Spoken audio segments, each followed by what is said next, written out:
Good evening and welcome to the 5th of October 2020 meeting of Cabinet. My name is Councillor Doug Oliver, Leader of the Council. This meeting is being held remotely and is being live streamed via YouTube, and the recording of it will be available afterwards on our website. Councillors and officers are reminded to put their mobile phone on silent if they have one near them, leave their cameras on and mute their microphones when not speaking, as this will reduce feedback and background noise and saves bandwidth to prevent loss of connection. I will first do a roll call to check all members who are expected to attend are present.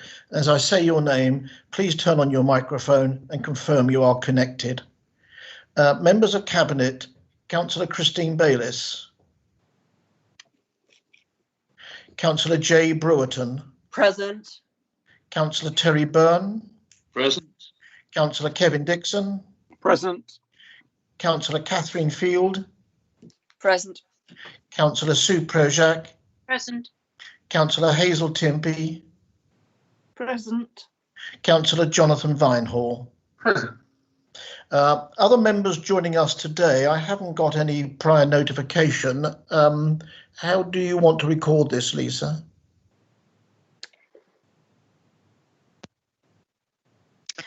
Chairman, I have noted them down, but I'm happy to read out a list as I've seen it. Thank you. If anyone is, if I don't call your name, if you can speak. Right. So I have Councillor John Barnes, Councillor Bird, Councillor Clark, Present. Councillor Coleman, Present. Mrs. Need to answer, councillors. I'm just going to read your name that you're present. So if I don't read your name and you're present, you need to let me know. So Coleman, Mrs. Cook, Drayton, Mrs. Earl Williams, Ganley, Gray, Harmer, Langlands, Madeley, Maynard, Mear, Osborne, Stevens, Thomas. Lisa, Councillor Mary Barnes. Thank you. And Councillor Noted. Brown. Councillor Johnson. Councillor Kirby Green. Thank you. Noted. Right, thank you for that, Lisa. Thank you for your help. If we can make sure we're muted, I think most people have done now. Thank you. Officers joining us today are Malcolm Johnson, Chief Executive Designate, Robin Venard, Assistant Director Resources, Tim Hickling, Head of Strategy and Planning, Richard Parker Harding, Head of Environmental Services, Licensing and Community Safety, Ben Hook, Head of Service Acquisitions, Transformation and Regeneration, and Tony Baden, Finance Manager. There are also two technical staff in the meeting to operate the live broadcast and to be on hand if there are any technical difficulties, that being Claire and James. The Democratic Services Manager, Lisa Cooper, is present to record our decisions. Members of the committee will be making the decisions today by a named vote. Lisa will call out each member in turn and they will either answer for, against or abstain. Members, please remember to turn on your microphone again at this point. Please turn off after voting. Because of the new format, members are encouraged to make their comments succinct and pertinent to ensure smooth running of the meeting. Those members who wish to speak, please indicate by typing your surname only in the chat facility. The chat facility is persistent in that it cannot be deleted and any appropriate use will be deemed as a potential code of conduct matter. Officers wishing to respond to members' questions, please type interject. I will ask members who have asked a question if they wish to come back after receiving a response, so there is no need to type your surname into the chat facility again. It is a requirement that all members will have read the paperwork published on the website. Members are reminded not to press leave meeting. If you need to leave the room, just turn off your camera and microphone. Please be aware there can be a time delay of around 5 seconds whilst a member appears on screen. Each item will be reintroduced as we get to it. So I think we are where we are. If we can move forward, agenda item 1, to resolve that the minutes of the last meeting to be confirmed as a correct record of the proceedings and will be signed by chairman, myself, at a later date. Do you all agree? Agreed. Agreed. Agreed. Agreed. Thank you. Item 2, Lisa, are there any apologies for absence? No, Chairman, there's no apologies for absence.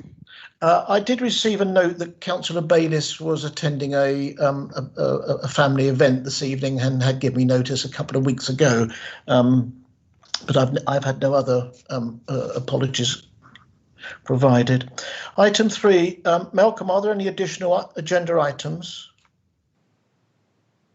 No, Chairman, there are none. And item 4, are there any urgent decision items? No, Chairman, there are none. Thank you. Agenda 5, disclosure of interest. Members, please speak clearly if you have a personal and prejudicial, and say the agenda item it refers to. Members with a personal and prejudicial interest will be asked to temporarily leave the meeting at the start of the item. Lisa will invite the members to rejoin the meeting when the item is finished. Chairman, I suppose I ought to declare that I'm Chairman of Etchingham Parish Council, since they are mentioned in a later item. Thank you, Councillor John Barnes. No other declarations? Chair, I should declare that I'm a member of the Bexhill Environmental Group and the Sussex Wildlife Trust in relation to item 6. Thank you. Thank you, Councillor Richard Thomas. Any other declarations? No. I'm also, Councillor Byrne, I'm also a member of the Bexhill Environmental Group. All right, thank you, Councillor Byrne. If we can move into the agenda item 6, I'll now invite Tim Hickling, Head of Service, Strategy and Planning, to present this report. The purpose of the report is to outline the options and costs related to the defence of the appeal of Spindlewood Drive planning refusal and seek cabinet agreement to the strategy. Thank you, Tim. Okay, thank you, Chairman. This report relates to a site known as Spindlewood in Little Common in Bexhill. The site was subject to a planning application for outline residential development for up to 160 dwellings, where all matters were reserved except access. The application was recommended by officers for approval and was considered by a planning committee on the 12th of March of this year. However, the application was refused by the committee on landscape drainage grounds and its poor location in relation to local services. This is the council's decision as the local planning authority. The applicant has now lodged an appeal against the council's decision to the planning inspectorate by way of written reps. This procedure involves the exchange of written statements, and as part of the council's case, all third-party letters of objection will be sent to the inspectorate in support of the council's position. Third parties can submit further information directly to the inspectorate, particularly if it adds value to their original submissions. The inspectorate can ask the council for its views on this method of appeal, and it is therefore recommended that the council accepts the written reps format. However, it is worth stating that the final decision is for the planning inspectorate and not for the council. The inspectorate will then appoint an appropriately qualified inspector to conduct the appeal. To defend the council's position through written reps, your officers would require an expert drainage ecological consultant to robustly defend that reason for refusal. The associated costs to do this are set out in paragraph 4 of the report, i.e. up to £10,000 plus a contingency of a further £10,000 in the unlikely event of an award of costs against the council. Finally, if the council considers that written reps is not the appropriate method for the inspector to consider the appeal, paragraph 5 and paragraph 6 of the report set out the suggested costs of dealing with the appeal, either through a hearing or a public inquiry. Therefore, it is recommended that up to £150,000 is set aside from reserves if indeed the appeal proceeds by either of these formats. Thank you, Chairman. Happy to take any questions. Thank you very much, Tim. Right, if I could invite the Cabinet Lead, Chairman of Planning and Councillor Vine Hall. Well, I'm not going to say too much because I really like to listen to what people have got to say before I really express my view on this matter. But I would like to ask Tim just to clarify, because we have had some communication on this, on section 5, where you talk about hearing or public inquiry, because there's a difference between the two. And I think members or anyone listening should understand the difference between the two and the potential costs between the two, because there are quite significant differences. And in fact, the amount of time you think this sort of application of appeal might take at either of those different forms of inquiry. Could you perhaps run us through that, Tim? Yeah, absolutely. So a hearing is, so effectively, when an applicant lodges an appeal against a planning decision by the council, there are 3 forms of lodging that appeal. We've talked about the written reps, which is the most straightforward approach. The second is a hearing, which was introduced about 20 or so years ago, which allows a roundtable discussion with all the parties that wish to be party to that. So you've got the local planning authority and the appellant, and the inspector will invite anybody who's attending the hearing to make representations and be part of that roundtable discussion. Now, historically, it was called an informal hearing, but over the years, it's tended to get a little bit more formal, and some appellants do have representations by either solicitors or indeed barristers. But it's the role of the inspector to make sure that it is informal in nature. So there's no cross-examination. Any questions asked by any party is through the actual inspector rather than directly to each other. So those hearings usually take a day at most, including the site visit. And as I said, it's an informal roundtable discussion to eke out the specific issues. Now, the public inquiry is the next stage and the most complex, and it can be very expensive because both sides often have barristers, counsel, etc., and you have expert witnesses, and it's adversary. So you have cross-examination of witnesses. The integrity of the witnesses are often being looked at. So from a planning officer's perspective, if you're RTPI, that's Royal Town Planning Institute members, and you're asked a direct question as to whether this is your view or this is the council view, in this particular case, you would have to say very clearly it is the council's view rather than your professional view. And the Institute's Code of Conduct does suggest quite strongly that officers shouldn't be put in that position, hence the position of the cost issue in paragraph 4, 5 and 6. Thank you. Does that cover off, Jonathan, the points to raise? Yes. Thank you. Yeah, if you could just clarify, I think we had some discussion about the different level of costs that you might expect from a hearing or a public inquiry. Could you? Sure. And I appreciate it's best guesstimate really, but doing some sums, it's probably somewhere in the region about 15 to 25,000 for representation for hearing, and you have a similar pot for contingency if there's a costs claim against the council's case. So I guess tops you're looking at probably about £50,000. And for a public inquiry? I set out in the report up to 150,000. Okay, thank you. Thank you very much. Well, I'm just going to leave it for people to discuss, and then I'll tell you what I think at the end. Thank you. Tim, may I just ask a question? Given the fact that this is in the hands of the inspector, can he adjudicate as to whether or not, once he's looked at the file, as to how he would want to, or how that inspector rather, how they would want to proceed? Yeah, I mean, absolutely. I mean, when an appeal is submitted by an appellant, they decide, or they put forward which route that they want. So the inspector will look at that, see whether that's appropriate, and third parties or indeed the council can put their own views forward. But as a starting point, they normally accept that method of appeal that's been requested by the appellant in the first place. Okay, thank you for that. Are there any other members who would like to ask any questions of Tim on this particular matter?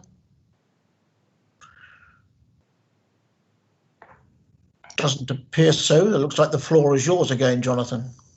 All right. Okay. Fair enough.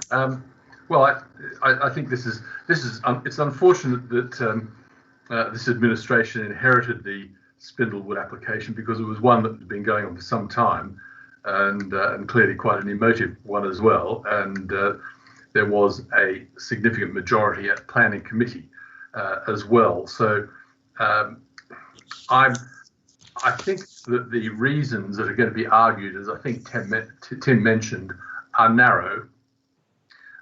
So when you just have narrow reasons, you're not going to have a particularly long, drawn-out hearing or public inquiry or any form.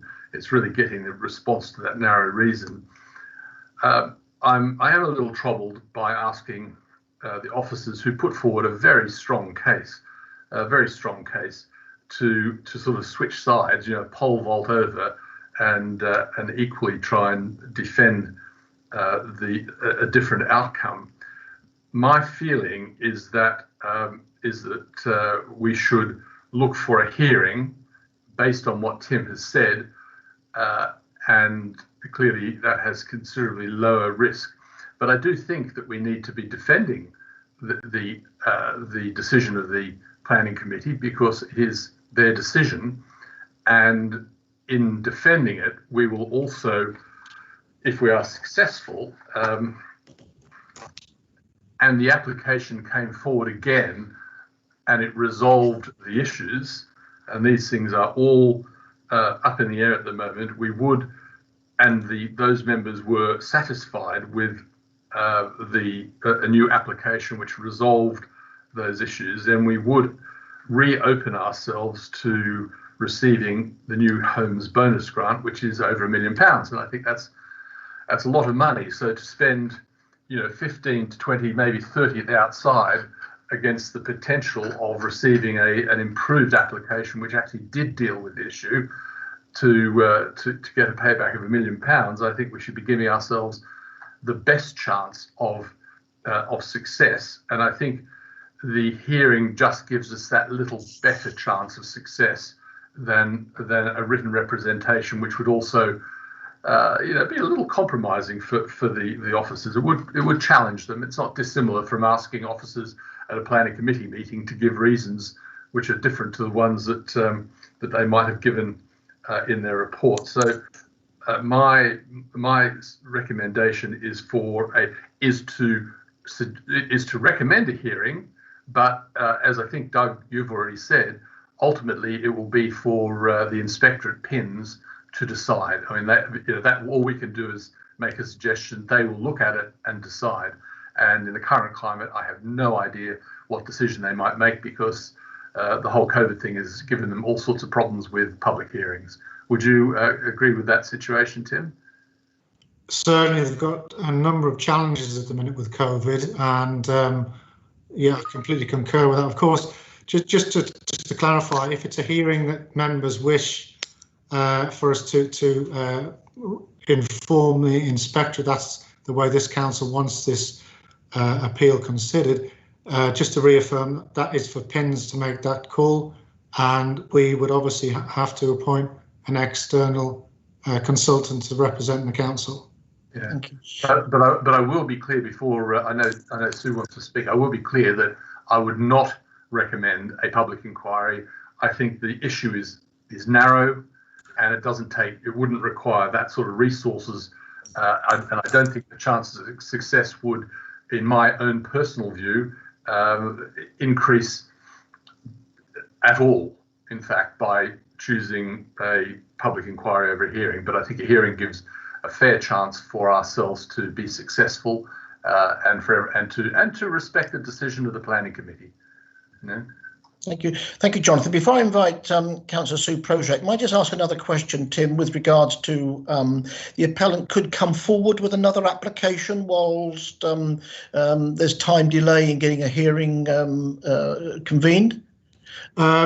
Absolutely, yes. So it doesn't preclude them from No, putting not in at all. another application, and if that application came forward and met with approval, then obviously the hearing wouldn't go forward if the inspector approved that course of action. Yeah.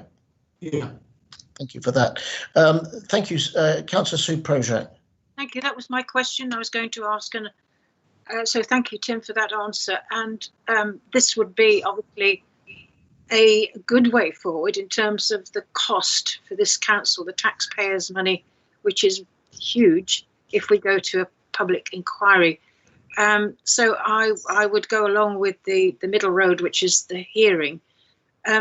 It's impossible for our officers, and as Tim Hickling has explained, they actually, under their code of conduct, could not defend this decision, although it was the committee's decision.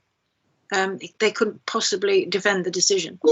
So it's an interesting but a very difficult one. And I would much prefer that the applicant would come back and perhaps address those real concerns that local people had. Right, thank you. So, Councillor Terry Byrne.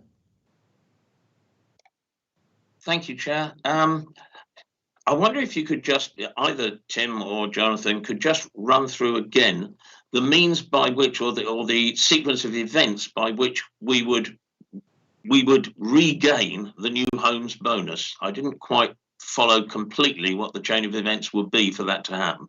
Oh, very simple. If we won the appeal and the applicant put in an application which addressed the concerns of the committee, because the officers don't have those concerns, and the application moved ahead, then we would be open for the new homes bonus. But if you lose the appeal, then you lose that new homes bonus. Simple as that. Right. So, Jonathan, will you move this amendment to? I would move the amendment to remain as is, with the exception of the words representation, and transfer the words of by hearing format for the defence. And have I got a second for that? I think you need to still reserve that funding just in case the inspector decides in his own way that he wants to do something different. Of course. And do we have someone to second that amendment? Councillor Oliver. Thank you. I've seen the name, Councillor Kathy Harmer. You would like to make a comment before we go to a vote? Thank you, Mr. Chairman. Yes, I do, as ward councillor for where Spindlewood is planned, I would strongly recommend a hearing. My residents deserve this. They mostly have given more than 4 years of their life dealing with this, and they have successfully raised quite a lot of money to try and fight this. So I would recommend a hearing, and thank you very much for everyone's contribution. And thank you. Before we go to a vote, I'll just take one more comment, Councillor Richard Thomas. Thank you. Sorry. Thank you, Chair. I'd like to support the recommendation, which I think is a good one. It does steer a middle course between an option that would cost the council a great deal of money, and also an option that would lead to many people in Little Common feeling that their point of view had not had an opportunity to be properly expressed. I would just like to make a single point about a hearing. As I understand it, one of the features of the hearing is there has to be an agreement between the applicant and the planning authority on a set of facts, which are then put before that hearing. And I just want to say, I think it's quite important that we should be very careful about what facts are agreed between Rother and the applicant, so that the actual facts as agreed do not undermine the actual decision of the planning committee. Thank you, Chair. Thank you for that. I'm sure officers will deal with it as they have done previously. Lisa, if we can go to a vote on this, please. Thank you, Chairman. OK, councillors, I shall read your names out alphabetically. Please state for, against or abstain. Councillor Brewerton. For. Councillor Byrne. For. Councillor Dixon. For. Councillor Field. 4. Councillor Oliver, 4. Councillor Projak, 4. Councillor Tempe, 4. Councillor Vinehall. 4. That's carried, Chairman. Thank you, Lisa. If we can move into the next item, agenda item 7, which is on page 5. Report of Richard Parker Harding, Head of Service Environmental Services, Licensing and Community Safety, to recommend the making of a public spaces protection order to control dogs. Richard, I'll leave that with you. Thank you, Chairman. The Council's existing public spaces protection order to control dogs expires automatically in January 2021. It's one of the aspects of public spaces protection orders that they have a 3-year life and then they have to be renewed. In June, Cabinet considered a report about renewing the existing public spaces protection order, and we therefore consulted the parishes and town councils about if they wanted to make any changes to the existing order, and we had responses from Ewhurst Parish Council and Iden Parish Council, and they recommended changes to the order which are set out on page 9 of your report. We consulted the public about these changes, and also the parish councils carried out some public consultation, and those comments are included within your report as well. If Cabinet is minded to go ahead with the public spaces protection order as now proposed, we would therefore have to consult the Police and Crime Commissioner, the local police and East Sussex County Council Highways because of the changes to the existing order. That will be a short consultation, and therefore we will therefore move to producing a new order in for January 2021. That's my introduction, Chairman. Thank you, Richard. I've got a note here that Councillor Jonathan Vinehall declared an interest as Chair of Sedlescombe Parish Council.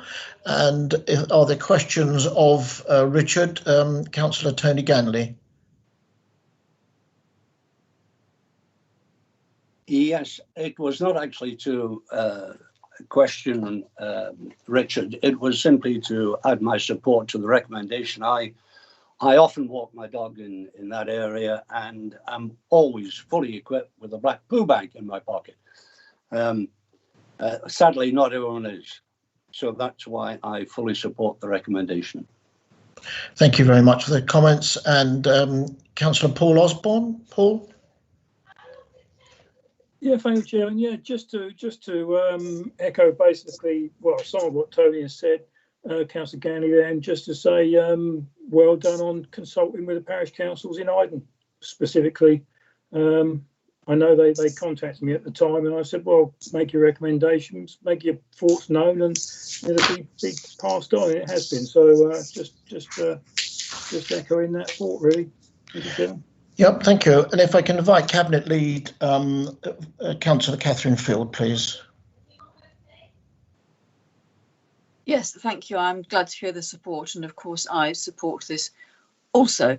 I have a question though, and it's about the disposal of dog waste in black plastic bags, because so many people clear it up and then fling the bag into a hedge or leave it on the side of the footpath or wherever the dog has been. And I wondered if there's anything we can do to stop this horrible habit, because the answer is you pick it up, you take it away, dispose of it properly. You don't leave it fouling the countryside in a different way. Can we do anything, Mr. Parker Harding?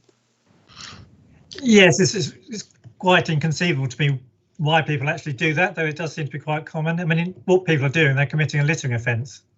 So if anyone actually did that and was seen, then we could issue a fixed penalty notice for littering. It's a case of catching them, I suppose. So we need that's always the problem, yes. And our cameras at hand, if anybody's doing it, yeah? Yes, oh yes, if you identify the people, we can issue a fixed penalty notice. Thank you. Right, if I can invite someone to move this report. I would like to move it so that it's a regular offence in my area, in my ward. I have one resident who has 50 to 60 bags put on her fence every single weekend. So I would definitely like to move this motion forward. Thank you. And someone to second this motion. Thank you. I'll do that. Thank you, Catherine. Lisa, if we can go to a vote. Thank you. Thank you, Chairman. Councillor Brewerton. 4. Councillor Byrne. 4. Councillor Dixon. 4. Councillor Field. 4. Councillor Oliver. 4. Councillor Prowshak. Councillor Timpey. 4. Councillor Vinehall. 4. Carried, Chairman. Thank you. Thank you, Richard, for your report. If we can move forward on to agenda item 8, which is the medium-term financial plan 2021/22 to 2025/26. I believe this is a report coming forward with Tony Baden.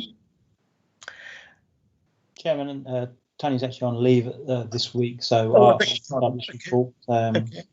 Thank you, Robin. If you can advise members of the deferral of the medium-term financial plan report, which had been proposed. Thank you. Yeah, so we plan to report to the October meeting of our medium-term financial plan, but I think it was sensible to delay it for a few weeks so that myself and Tony can sit and review, particularly the end of Q2 information as a result of obviously all the COVID issues, etc., and really understand where the council's finances are and what those issues are, particularly for ongoing issues and ongoing costs arising from COVID is where we're going to focus our attention. Plus also members will be aware there's substantial changes to the capital programme which we need to factor through into our financial plans, and this was just to give us a little bit more time just to make sure that we're happy that we've got the most robust position that we can present to members at your November meeting. Obviously happy to answer any questions that members may have tonight, but it was just to give us a bit more time to do that work. Thank you, Chairman. Thank you, Robin. I know this was discussed with Cabinet Lead Councillor Kevin Dixon. Any comments, Kevin, to support this decision? Thank you, Chairman. No, the report's self-explanatory. Fully support what Robin says, and we'll look forward to the report in November. Thank you. Are there any questions from any members to Robin at this moment in time? Councillor Prowshak, Sue? Thank you, Leader. I'm just sort of not directly connected, but obviously our businesses are going to be struggling over Christmas, and I wonder if there's any thought being given in ways that we could actually support them over the Christmas period. With ideas like, I don't know, advertising, helping them with advertising, or maybe just showing which are going to buy vouchers from particular businesses. Is there any thought being given to that? Chairman, I'm not aware of anything specific in order to support local businesses, but obviously I can pick this up with Ben Hook, and also we'll probably touch base with the County Council, clearly, because they have quite a substantial part to play in this as well, in terms of getting that information and publicity out and buy local, if you like, in terms of that to generate support for local business. Thank you. I think this is an interesting idea. I think it's something which Malcolm may have a view on. If I can invite Malcolm to say a few words, thank you. Yeah, thank you, Chairman. I think Councillor Prowshak has raised an issue that is sort of it is being talked about, more widely on social media at the minute, which is around trying to support businesses by encouraging people to buy vouchers, as Councillor Prowshak said, from their local business, to buy their Christmas presents from their local business. It could be vouchers for restaurants, and actually support them over this time. I could see that we could have a role in, if that was something local businesses were interested in sort of promoting that sort of scheme. We wouldn't necessarily have to promote individual businesses. We would be promoting the concept of a scheme. And I think Councillor Prowshak's right. It is it's an interesting idea, and I think one that if members were willing to do, we can work with our comms team and actually and perhaps even the Chambers of Commerce and Federation of Small Business to actually promote such a scheme. Okay, yep. Thank you for those comments, Malcolm. Invite Councillor Terry Byrne, and then Jay's got a hand up or had it up, taken down. But Terry. Thank you, Doug.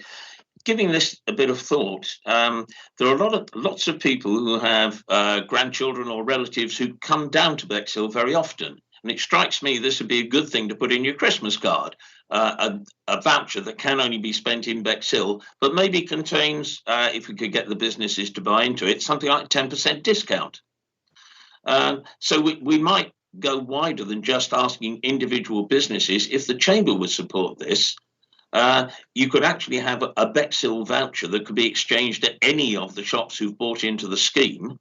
And the council could help with the advertising, but certainly I think the idea of why not give this away at Christmas to people who are then going to come into Bexhill, because lots of the revenue will be, Bexhillians spending in Bexhill. What we really want is people bringing revenue in from outside. So that's maybe just another dimension to that scheme if it gets off the ground. I think it's a good idea to bring into Rother. I think Battle and Rye have a wonderful opportunity, and some of our villages around Bodiam and areas like that. So there may be the attraction that's there. Right, Jay, did you still have your hand up? No, Malcolm actually answered the point I was going to raise, to actually involve the Federation of Small Business and our local Chambers of Commerce. So excellent. Thank you. And perhaps that can go forward via our representative on the Chamber of Commerce, or we deal with that in another way through our comms team. Jonathan. I was just going to make mention of the fact that it should be a rather wide thing rather than just a yeah.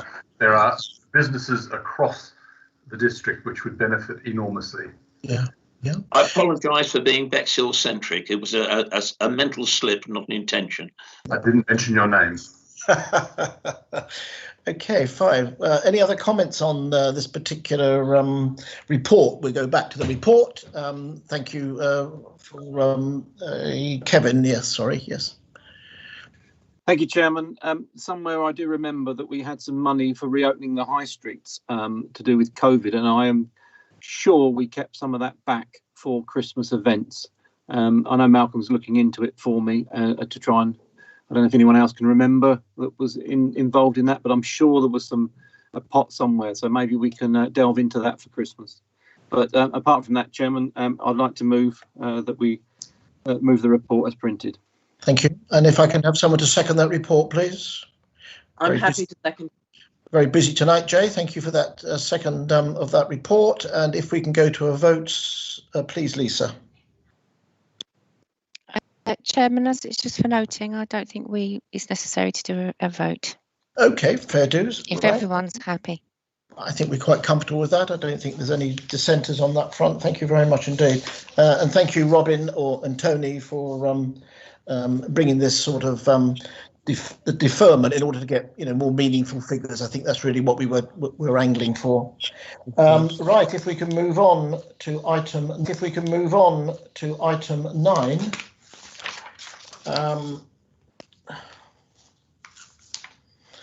So this is a report of Lisa, Democratic Services Manager. Purpose of report to consider a number of minor amendments to the scheme in the light of the 12-month experience. Lisa, can you help us? Yes, Chairman. Thank you, Chairman. Just to say, yes, this report brings forward a review of the substitute scheme following a year of operation. From our point of view, it's worked well. It's enabled members to be substituted when they couldn't make meetings. It details 2 suggested amendments. One, to clarify that the Chairman of Council in their chairmanship year should not be a substitute member. That keeps their neutrality, and that also that a substitute member can replace a vacancy that's on a committee should there be a vacancy for any moment, for any reason, where currently they can only replace a substantive member. So any questions, Chairman, but they're the 2 amendments. Yeah, thank you, Lisa. Are there any?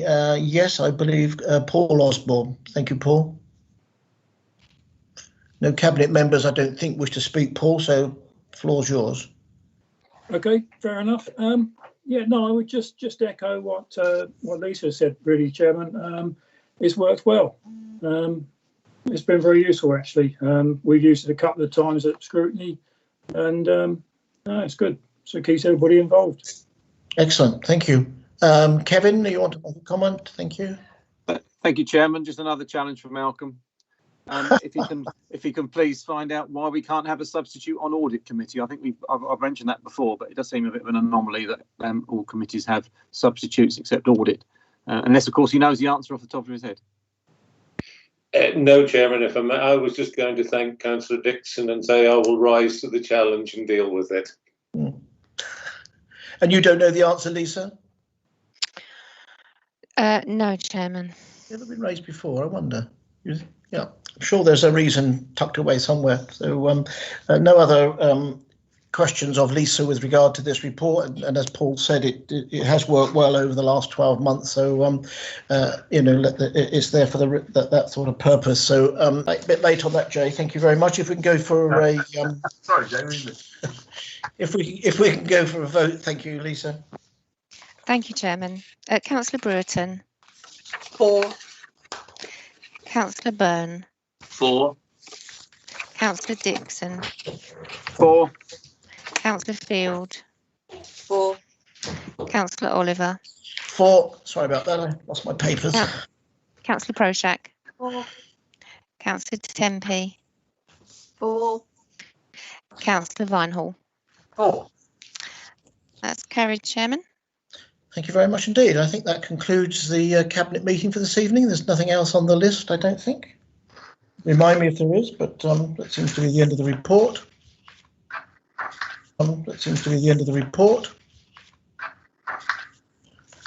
Everyone concurs with that.